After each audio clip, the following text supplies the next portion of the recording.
Halo mahasiswa semua. Hari ini kita akan menjelajahi dua kekuatan pendorong utama perekonomian global, khususnya Indonesia, perdagangan internasional dan investasi. Kita akan mengupas tuntas bagaimana keduanya tak hanya mempercepat pertumbuhan ekonomi, tapi juga membuka gerbang peluang baru bagi negara kita. Tujuannya jelas, Anda akan mampu memahami peran krusial keduanya, serta menganalisis tantangan dan peluang yang menyertainya. Siap untuk menyelami dinamika ekonomi global bersama saya? Mari kita mulai. Perdagangan internasional dan investasi adalah urat nadi ekonomi modern. Keduanya tak terpisahkan dari interaksi global, menjadi pilar utama yang menghubungkan ekonomi domestik kita dengan pasar dunia. Melalui perdagangan, produk kita bisa menjangkau pasar luas, dan kita bisa mendapatkan barang yang tak diproduksi di dalam negeri. Sementara itu, investasi membawa masuk modal, teknologi, dan menciptakan lapangan kerja. Bagi Indonesia, sebagai negara berkembang dengan potensi besar, memahami peran krusial ini sangat fundamental untuk mencapai pertumbuhan ekonomi yang berkelanjutan dan meningkatkan kesejahteraan masyarakat. Perdagangan internasional punya peran fundamental dalam menggerakkan pertumbuhan ekonomi kita. Pertama, melalui peningkatan ekspor. Dengan membuka pasar yang lebih luas di luar negeri, produk-produk Indonesia, mulai dari komoditas seperti CPO dan batu bara hingga produk manufaktur seperti tekstil dan alas kaki, bahkan layanan digital, bisa menjangkau lebih banyak konsumen. Ini otomatis meningkatkan volume produksi dalam negeri, mendorong skala ekonomi, dan yang tak kalah penting, menghasilkan devisa bagi negara. Devisa ini krusial untuk membiayai impor dan menjaga stabilitas ekonomi. Di sisi lain, peningkatan impor juga tak kalah penting.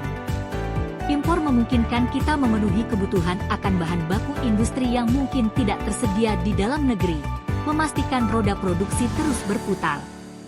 Selain itu, impor juga menyediakan barang konsumsi yang lebih beragam dan seringkali lebih terjangkau bagi masyarakat. Adanya barang impor juga mendorong persaingan, yang pada gilirannya memicu efisiensi dan inovasi di industri domestik. Perdagangan internasional juga mendorong spesialisasi dan efisiensi. Negara-negara cenderung fokus memproduksi barang atau jasa di mana mereka memiliki keunggulan komparatif, yaitu kemampuan untuk memproduksi dengan biaya peluang yang lebih rendah. Ini mengarah pada alokasi sumber daya yang lebih optimal secara global dan biaya produksi yang lebih rendah. Terakhir, perdagangan internasional memfasilitasi transfer teknologi dan pengetahuan. Melalui impor barang modal, teknologi canggih, serta lisensi, negara-negara bisa meningkatkan kapasitas produksi dan kualitas produk domestik mereka, mengakselerasi kemajuan ekonomi.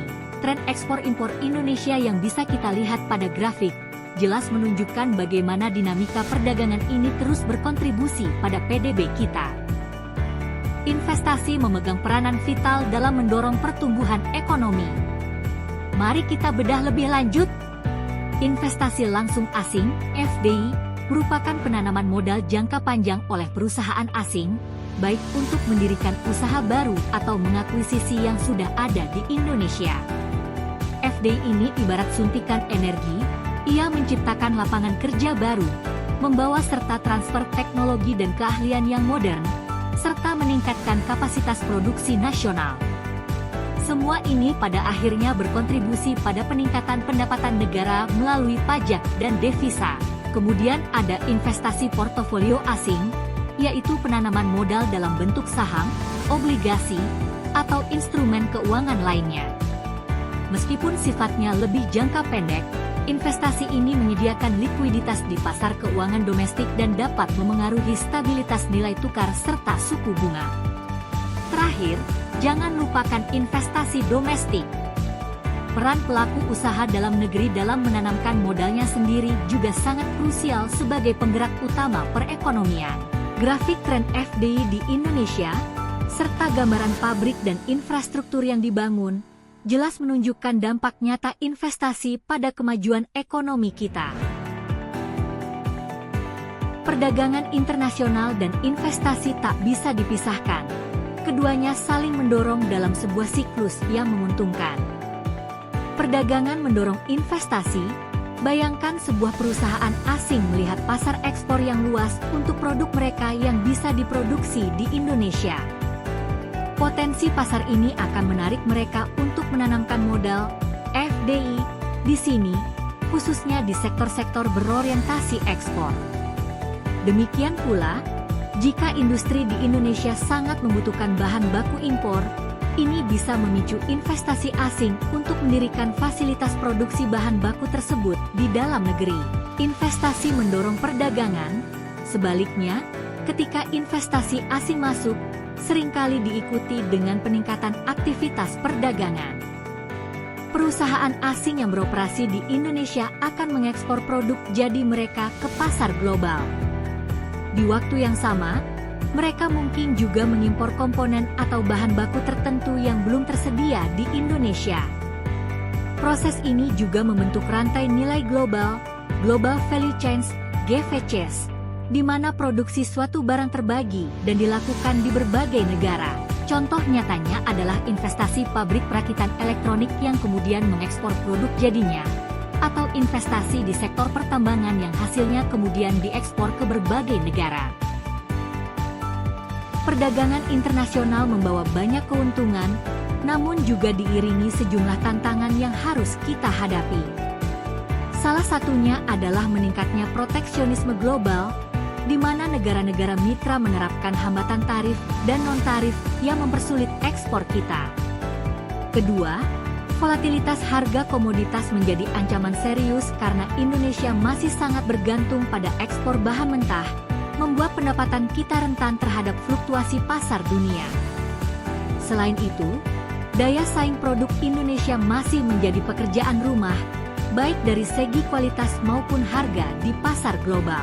Kompleksitas dan panjangnya negosiasi perjanjian perdagangan internasional juga seringkali menghambat kita.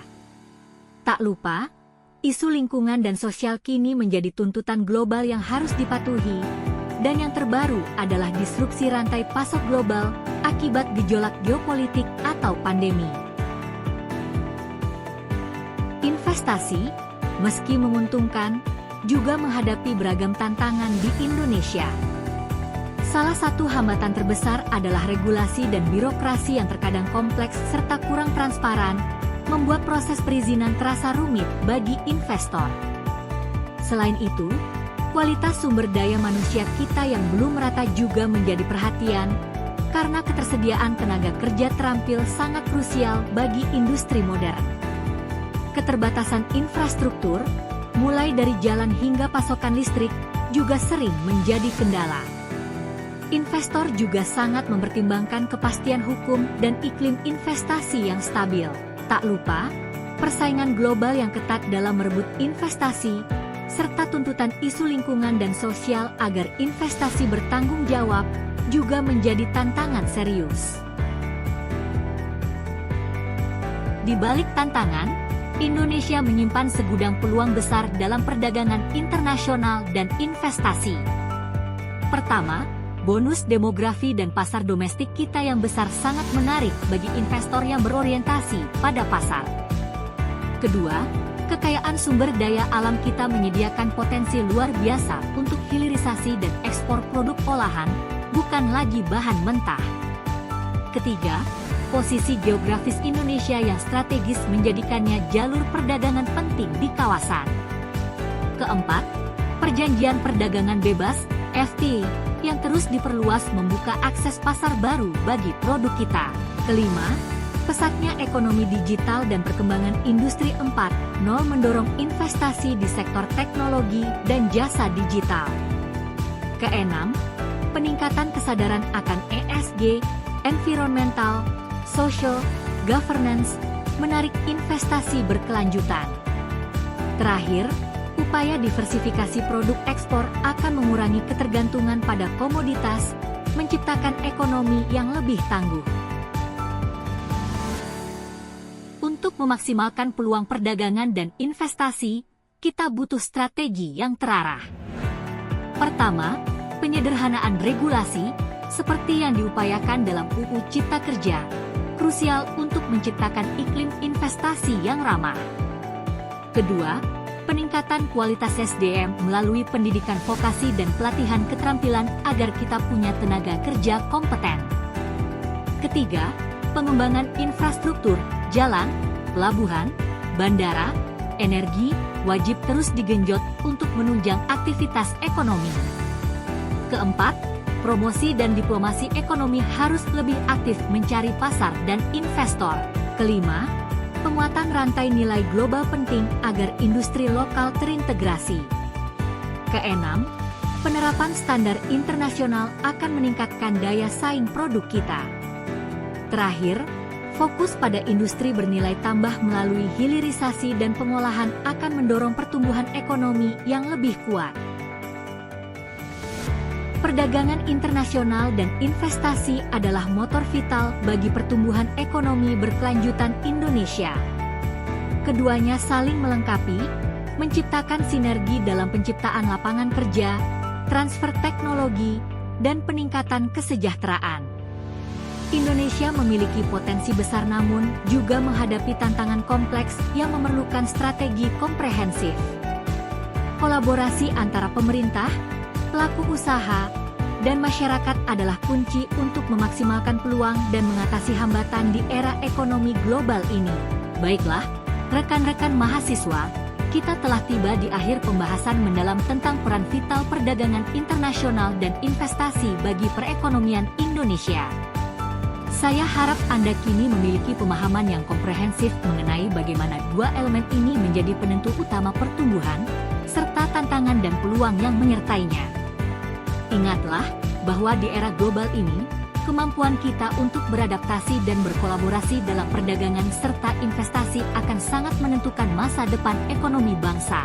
Mari kita terus belajar dan berkontribusi untuk Indonesia yang lebih maju dan berdaya saing global.